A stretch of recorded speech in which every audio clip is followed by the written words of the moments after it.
안녕하세요. IT 이곳저곳을 여행하고 있는 IT 여행자입니다. 이번 여행 코스는 초보자도 큰 무리 없이 여행할 수 있는 코스로서 템플레이트 태그를 사용하여 동적 페이지를 구현하는 여러 가지 방법들을 살펴보는 여행을 해볼까 합니다. 여행 코스는 크게 4개의 코스로 나뉘어져 있습니다. 가장 먼저 첫 번째 코스로는 공통으로 사용될 HTML과 CSS 파일을 만들어 보는 코스입니다.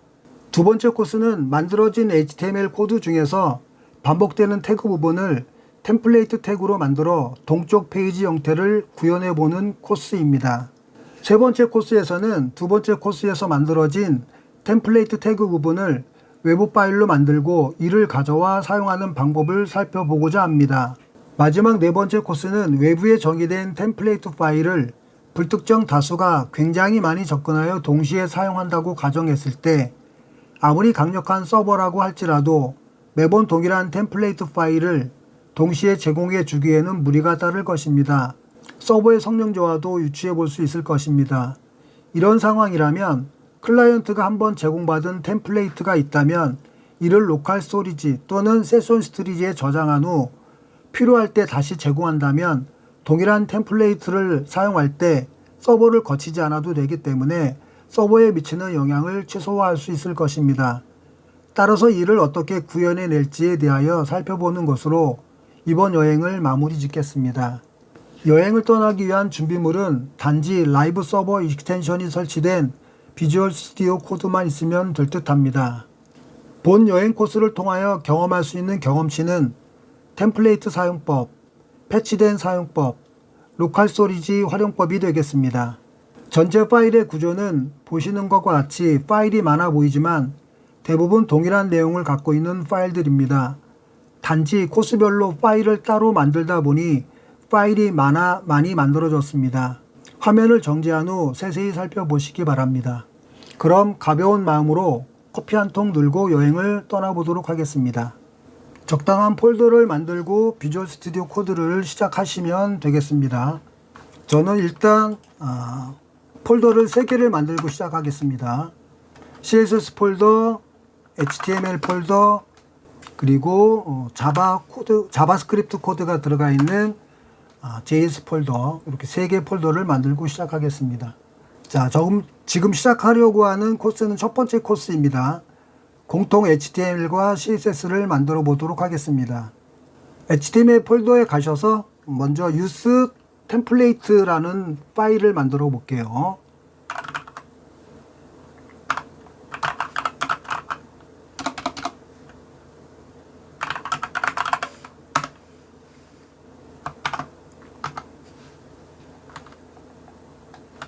타이틀도 use 템플레이트로 만들게요. 자, 먼저 메인 태그를 사용해서 전체 구조를 담을 거고요. 헤드라인도 하나 넣도록 하겠습니다.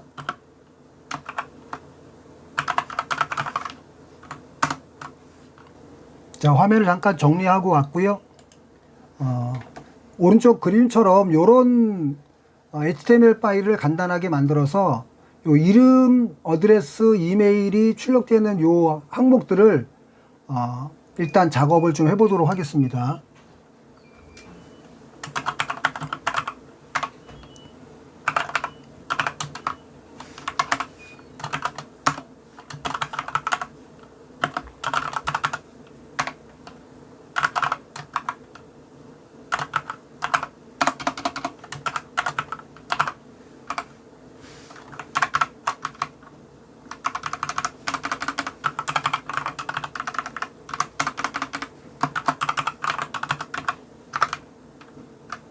자, 코드를 작성하고 CSS가 적용되기 전 화면은 이렇습니다. 물론 데이터를 원래 완성된 화면에서는 5개가 있었지만 지금은 3개밖에 작성하지 않았습니다. CSS를 민망하지 않을 정도로만 적당히 추가하도록 하겠습니다.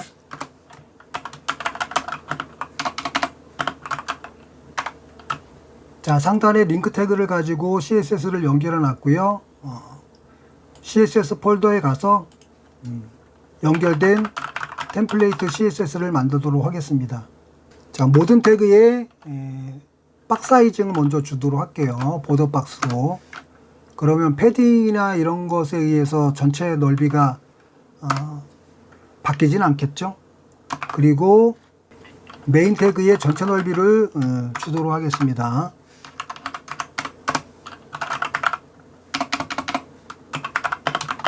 한 600픽셀만 주도록 할까요? 그리고 보더도 적당히 줄게요.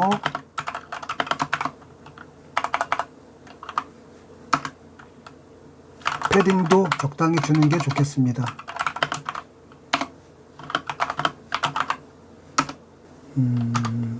외곽선도 좀 줘보도록 할까요? 외곽선도 보더 레디우스 수도 한 10픽셀 정도만 주도록 해서 살짝 검은색이 좀 그러니까는 파란색을 좀 곁들여 주도록 하겠습니다. 헤드라인도 헤드라인 H2 태그를 가운데로 일단 배치해 놓을게요. 메인 안에 H2 태그는 텍스트 라인을 그냥 센터로만 주도록 하겠습니다. 그리고 이 부분은 타이틀 부분이잖아요. 타이틀. 그죠? 이 부분이 이 부분인데 이 타이틀 부분은 바탕색과 폰트 색깔을 좀 구별해서 주도록 하겠습니다. 메인 안에 타이틀이죠. 타이틀 태그에 백그라운드 컬러를 약간 회색빛 정도로 주고 폰트 컬러는 화이트로 줄까요? 자, 이렇게 해서 이런 형태를 만들었고요. 그리고 요 리스트 안쪽에 있는 요 놈들은 디스플레이 속성을 플렉스로 주도록 할게요. 그래서 메인 안에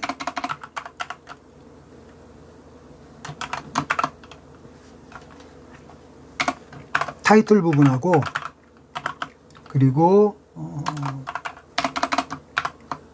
메인 안에 리스트 클래스 부분, 이 부분 안쪽에 있는 자식들을 플렉스 형태로 배치를 하도록 하겠습니다. 그리고 요 항목들에 마우스가 올라가면 마우스 포인터를 좀 바꿔줄게요. 메인 안에 리스트를 호버를 하면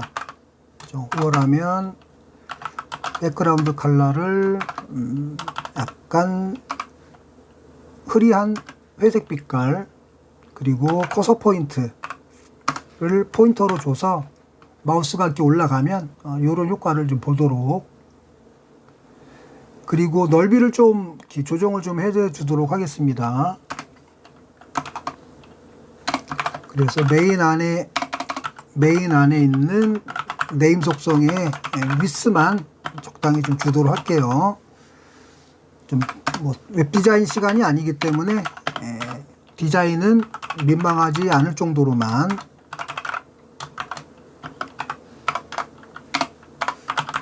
이렇게 줘서 적당히 벌어지도록. 자, 이렇게 해서 CSS는 여기까지만 작업해 놓도록 하겠습니다. 자, 첫 번째 코스에서는 이렇게 그냥 액면 그대로 템플레이트 사용하지 않고 이런 형태의 웹페이지가 있는데 이 부분이 반복되더라. 그래서 이 부분을 삭제하고 이 부분에 대한 동일한 코드들이잖아요. 얘네들이 이 데이터들만 달라지고 동일한 부분이기 때문에 이 부분을 템플레이트로 만들겠다. 이제 그런 의미가 있습니다. 자, 그래서 이 부분이 반복되는 부분이기 때문에 이 한 부분을 잘라서 이 부분을 템플레이트로 만들겠습니다.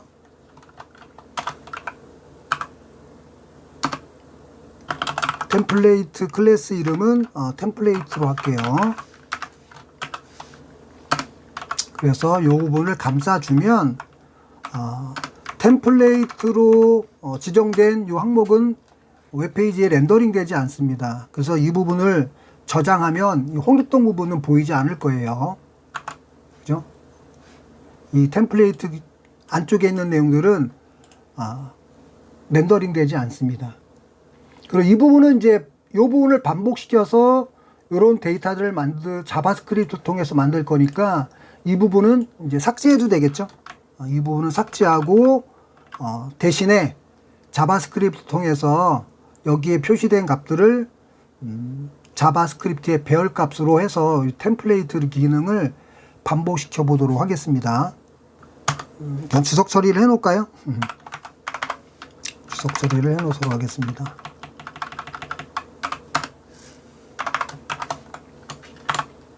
자, 화면에는 이제 아무것도 보이지 않습니다. 자, 이제 자바스크립트를 통해서 이 템플레이트를 가져와서 원하는 데이터를 사용해서 원하는 데이터의 개수만큼 이 부분을 반복시켜 보도록 하겠습니다. 자, 그래서 JS 폴더에 가셔서 use template라는 스크립트를 하나 만들도록 하겠습니다.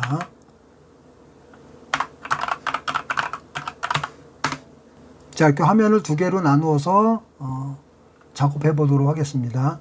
자, 모든 내용은 즉시 실행하면서 안쪽에다 집어넣어 줄게요. 꼭 이러실 필요는 없지만 자, 가장 먼저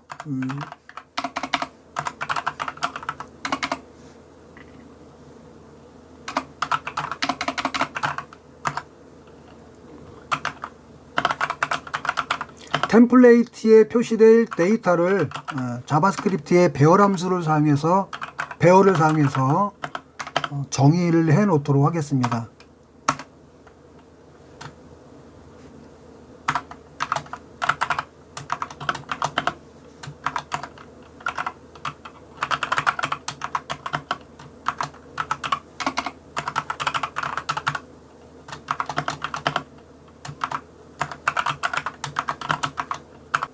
자, 배열의 데이터를 모두 작성해 뒀고요.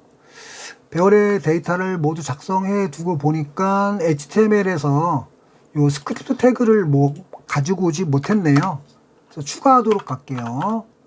스크립트 디퍼 src는 JS 폴더 안에 use template 이렇게 가져다 놓도록 하겠습니다.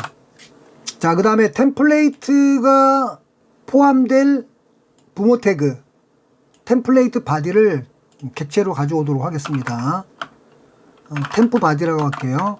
템프 바디는 도큐멘트 쿼리 셀렉터의 아이디가 템플레이트 바디죠. 템플레이트 바디. 그리고 렌더링 될 요 템플레이트도 객체로 가져오도록 하겠습니다. 템플레이트로 갈게요. 얘는 클래스 이름이죠.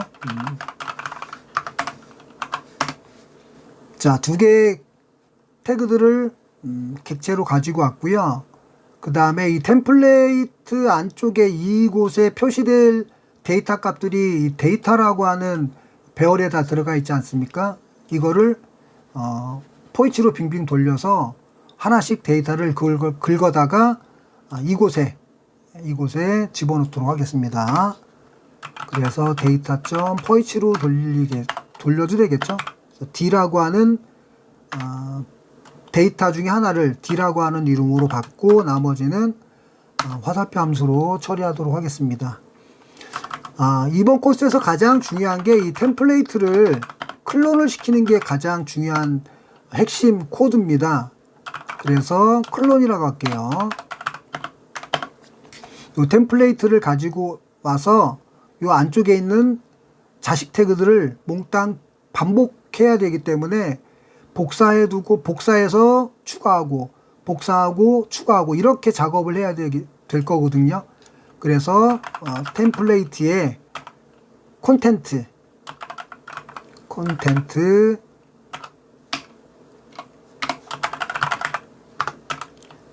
클론 노드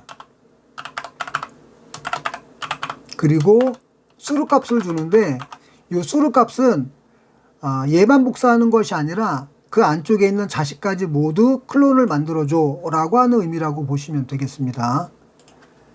그러면 클론이라고 하는 객체에 얘네들이 복사가 됐을 거예요.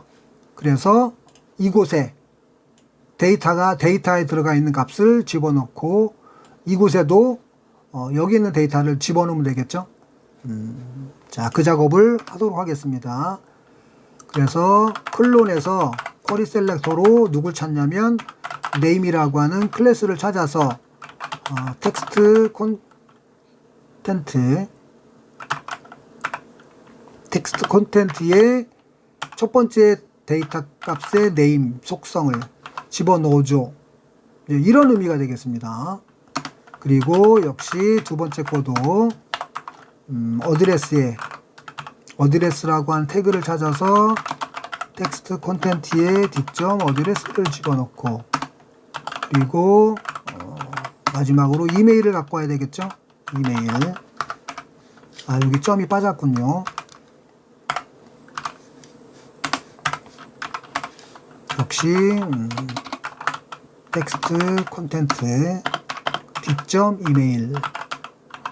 자, 이렇게 작업을 한 다음에 그러면 이 부분이 요런 부분이 렌더링이 됐을 거예요. 그러면 렌더링된 그 정보를 부모 태그에다가 어펜드 시키면 되겠습니다. 그래서 템프 바디라고 하는 곳에 어펜드 클론 복사된 요 템플레이트를 붙여줘, 추가해줘, 뭐 이런 의미가 되겠죠. 그래서 코드를 저장하고 브라우저를 보면 이렇게 배열에 있는 값 그대로가 하나의 템플레이트로 돼서 클론 복사가 돼서 데이터가 계속 어펜드가 됐음을 확인해 볼 수 있습니다. 자, 어찌하다 보니 두 번째 코스에 대한 안내는 해드리지 못했네요. 자, 이제 세 번째 코스인 템플레이트로 만들어진 그 부분을 외부에 만들어 놓고 외부에 만들어진 템플레이트를 패치 함수를 사용해서 가져와 보도록 하겠습니다. 자, 그래서 기본 페이지는 다 동일한데 코스별로 파일이 달라져서 파일의 개수가 좀 많아 보이긴 합니다. 이 코드를 그대로 써도 되지만 저는 HTML을 external 템플레이트라고 하나 만들게요. external 템플레이트. 그리고 자바스크립트도 external 템플레이트로 만들도록 하겠습니다.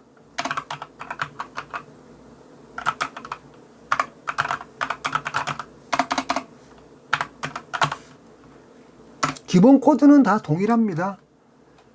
자, 그래서 use 템플레이트 있는 코드를 그대로 복사 떠서 external 템플레이트에다가 복사를 해 놓을게요. 그리고 use 템플레이트 자바 코드도 그대로 복사 떠서 external 템플레이트 자바스크립트 코드로 복사를 해 놓고 시작하도록 하겠습니다. 불필요한 파일을 일단 지워 놓고요. 닫아 놓고 필요한 것만 일단 냅두도록 할게요. 자, 복사된 external 템플레이트 HTML과 그리고 복사된 external 템플레이트 자바스크립트 코드 대부분 그냥 쓰여집니다. 굳이 복사를 해서 별도의 파일로 만들지 않아도 되는데 서두에서 말씀드렸던 것처럼 코스별로 파일을 따로 만들다 보니 이런 복잡한 상황이 됐습니다. 자, 그러면 여기에서 요 템플레이트 요게 이 부분이 외부 파일에 존재한다고 가정을 하는 거죠. 그래서 이 부분을 잘라다가 외부 파일로 하나 만들어 놓도록 하겠습니다. 그 외부 파일은 external HTML이라고 할게요. 그래서 HTML 폴더에 external HTML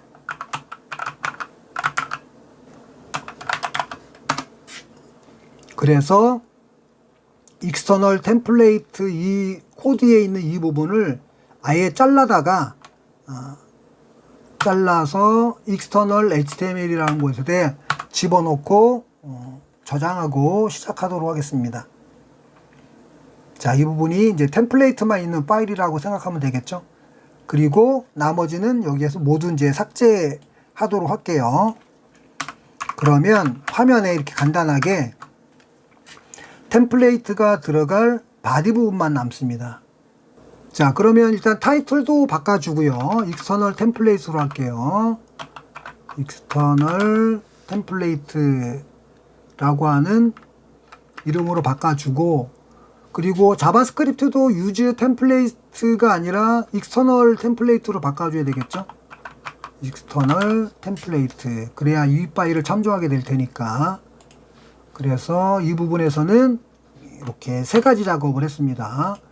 바디 안에 있는 내용을 오려다가 익스터널 HTML을 만들어 놓고, 그리고 헤드라인 하나 바꿔주고, 참조할 스크립트 파일도 오른쪽에 있는 익스터널 템플레이트로 바꿔줬습니다. 자, 그럼 익스터널 템플레이트에서도 그죠? 이 데이터 값이라든가 템프 바디라든가 얘네는 동일하게 사용되는데, 그리고 데이터에 포인트 도는 부분도 동일합니다. 그러면 달라지는 게 뭐냐면 이 익스터널 템플레이트에서는 외부에 정의된, 외부에 이 익스터널 템플레이트 파일을 기준으로 해보면 template.html은 외부에 있는 파일이잖아요. 이 파일을 가져다가 클론을 시킬 거예요. 자, 그래서 이 부분은 이제 필요 없는 거고요. 이 부분은 외부에 있는 걸 갖고 와야 되기 때문에 이 부분은 이제 필요 없습니다. 자, 여기서 뭘 쓸 거냐면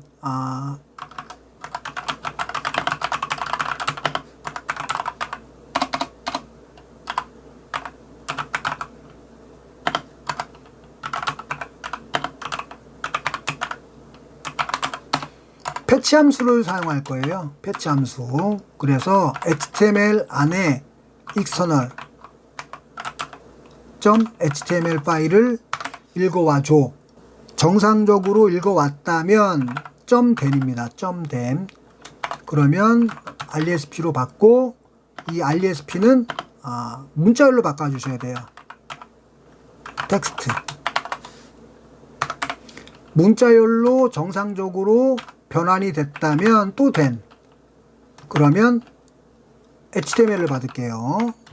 그리고 HTML로 받은 값이 다 들어왔다면 화살표 함수를 사용해서 처리를 하도록 하겠습니다.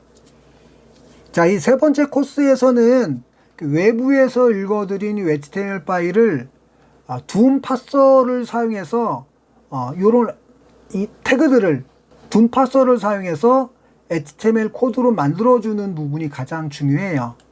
그래서 일반적인 그냥 텍스트로 만들어졌다면 이거는 파싱되지 않습니다. 그래서 뭘 만드냐면 파서를 만들 거예요. 파서는 new 둠 파서. 그 다음에 external 도큐멘트라고 할게요. 도크. 파서를 가지고 pass from string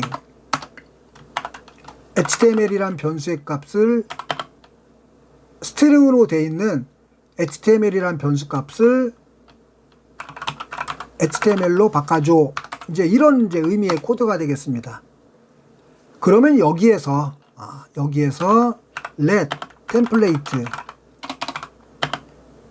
external 도크에 있는 값 중에서 클래스가 템플레이트, 클래스가 요 템플레이트 들을 가지고 와서 템플레이트를 만들어 줘. 이런 이제 의미가 되겠습니다. 그러면 이 부분이 이제 이 안쪽에 들어가면 되겠죠. 이 부분이 이 안쪽 코드에 슬그머니 이동을 시켜 놓으시면 되겠습니다. 자, 그래서 뭐 주소를 바꿔도 상관없지만 라이브 서버를 껐다가 라이브 서버를 다시 구동시켜 보면 죄송합니다. 커서를 여기다 갖다 놓고 작업해야 되는데 엉뚱한 곳에 갖다가 작업했어요. 다시 중지시키고 커서를 HTML 파일에 갖다 놓고 라이브 서버를 재구동시키면 이렇게, 요거는 이제 아까 이전에 이 코스에서 작업한 내용이니까 닫아버리고 보시면 익스터널 템플레이트, 그죠? 이 페이지가 로딩된 거를 확인해 보실 수 있고, 그 다음에 외부에 정의된 템플레이트 파일을 읽어다가, 외부에 정의된 템플레이트 파일을 읽어다가 둠파스에 의해서 파싱을 하고, 그 정보, 그 파싱된 정보에서 템플레이트 태그를 가지고 와서, 클래스 이름이 템플레이트인 거죠. 요 태그를 가져와서 역시 클론시키고, 클론을 시켜서 나머지는 이 코스에서 작업했던 내용이랑 동일합니다. 이게 외부 템플레이트 파일을 가져다가 사용하는 방법이다 라고 보시면 되겠습니다. 자, 그럼 이번에는 외부에 정의되어 있는 그 템플레이트를 그때그때 가져다 쓰는 것이 아니라, 동일한 템플레이트인 경우에는 로컬 스토리지를 사용해서 원격지에 있는 서버에 요청하는 것이 아니라 자신이 저장하고 있는 템플레이트 기능을 일종의 캐시 형태로 가져다 쓰는 그런 과정을 살펴보도록 하겠습니다. 자, 역시 파일은 HTML에서 하나를 더 만들 거고 자바스크립트에서도 하나를 더 만들게요. 그래서 이름은 캐시 템플레이트로 만들게요. 캐시 템플레이트.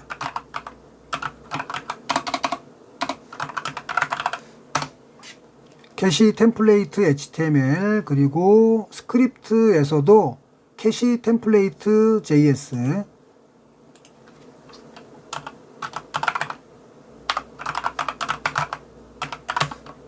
자, 이렇게 만들어 놨습니다. 자, 파일을 만든 후에 요 익스터널 템플레이트 이 코드를 그대로 복사 떠다가 캐시 템플레이트 HTML에다가 그대로 복사를 시켜 놓으시면 되겠습니다. 그리고 자바스크립트 역시 익스터널 템플레이트 JS 코드를 그대로 복사 떠다가 캐시 템플레이트에다가 복사를 해 넣으시면 일단 되겠습니다. 자, 일단 준비가 됐고요. 다시 말씀드리면 요 캐시 템플레이트 HTML 파일의 내용은 익스터널 템플레이트 내용을 그대로 복사 뜬 거고요. 그리고 캐시 템플레이트 자바스크립트 코드 역시 익스터널 템플레이트 코드를 그대로 복사 떠서 가져다 놨습니다. 자, 그래서 HTML에서는 두 가지를 또 바꿔 주셔야 되겠죠. 익스터널 템플레이트 자바스크립트 코드를 참조하는 것이 아니라 캐시 템플레이트죠. 그리고 제목도 템플레이트를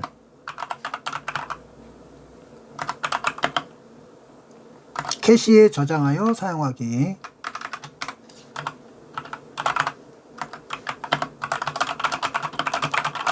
이렇게 타이틀을 바꿔 놓도록 하겠습니다. 나머지는 바뀌는 내용이 없어요. 나머지는. 자, 그러면 캐시 템플레이트라고 하는 곳에서도 데이터 뭐 바뀔 일 없겠죠? 그죠? 필요하면 뭐 더 추가하시거나 수정하셔도 되고요. 템플레이트 바디 갖고 오는 것도 크게 다를 게 없고요. 자, 외부에 정의된 템플레이트를 문서를 읽어오는 과정까지는 굉장히 유사합니다.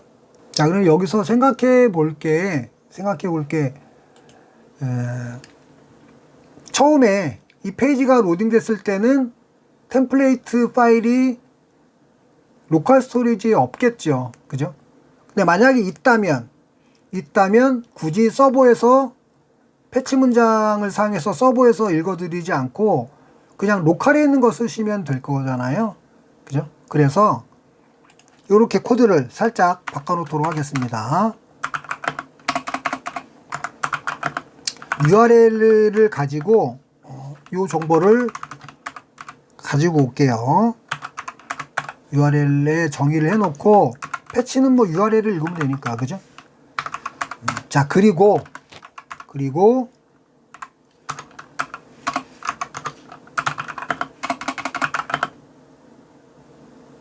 save 템플레이트라고 하는 변수에 로컬 스토리지에 get item URL에 URL로 명시된 아이템이 있는가 일단 가지고 와 볼게요. 맨 처음엔 없겠죠. 그죠? 맨 처음에 없을 겁니다. 그래서 if save 템플레이트가 만약에 존재한다면, 그렇지 않다면,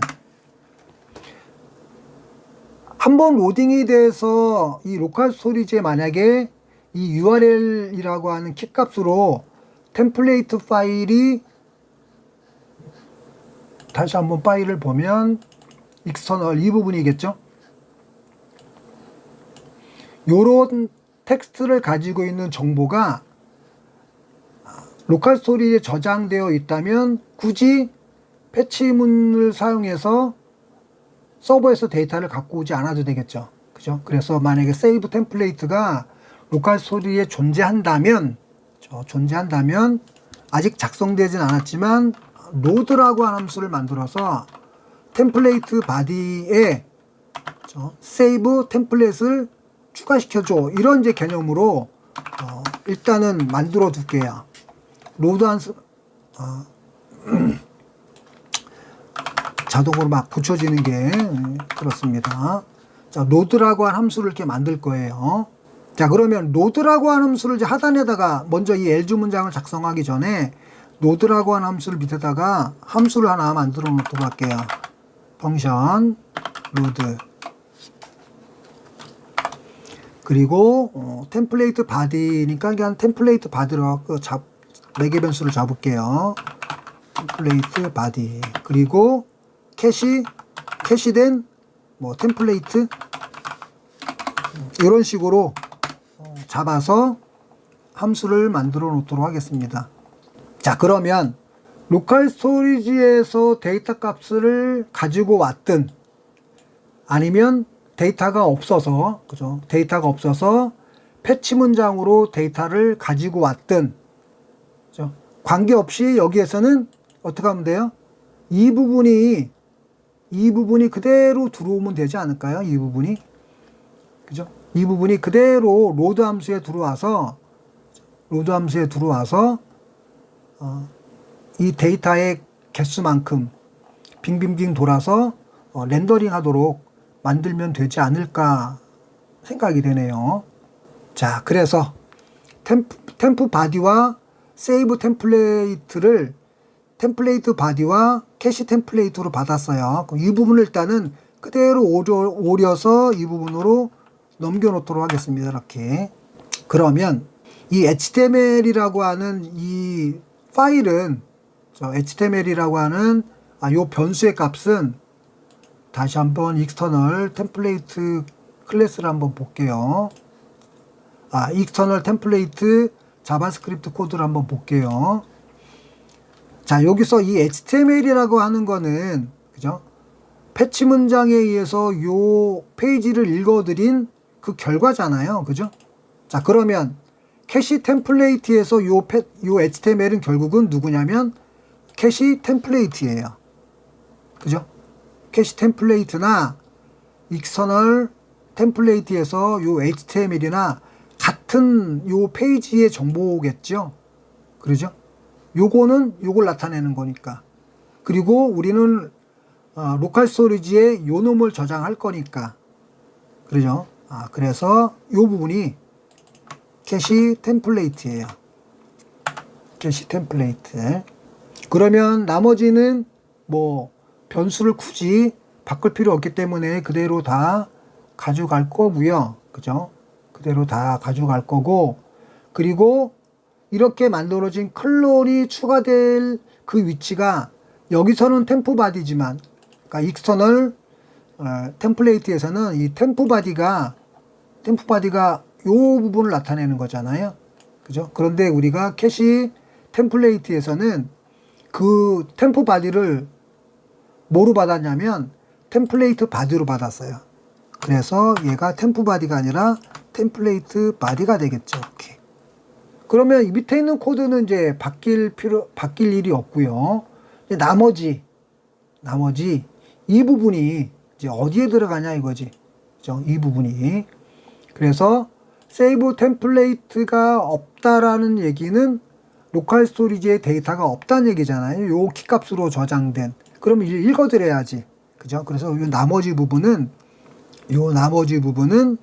else 문장 안으로 이렇게 집어넣으면 되겠습니다. 자, 패치에서 읽어드릴 그 주소가 URL. 그러죠? 여기입니다. 여기. 그래서 읽어서 텍스트로 만들어진 그 문자열을 HTML을 받은 것까지 똑같죠. 그죠? HTML을 받은 그 놈을 어디에 저장할 거냐? 로컬 스토리지에 URL이라고 한 키값으로 이 HTML을 저장을 해버리면 돼요. 그러면 요렇게 만들어진 놈이 문자열로 바뀌어져서 로컬 스토리지에 셋 아이템이 빠졌군요. 로컬 스토리지에 저장이 됩니다.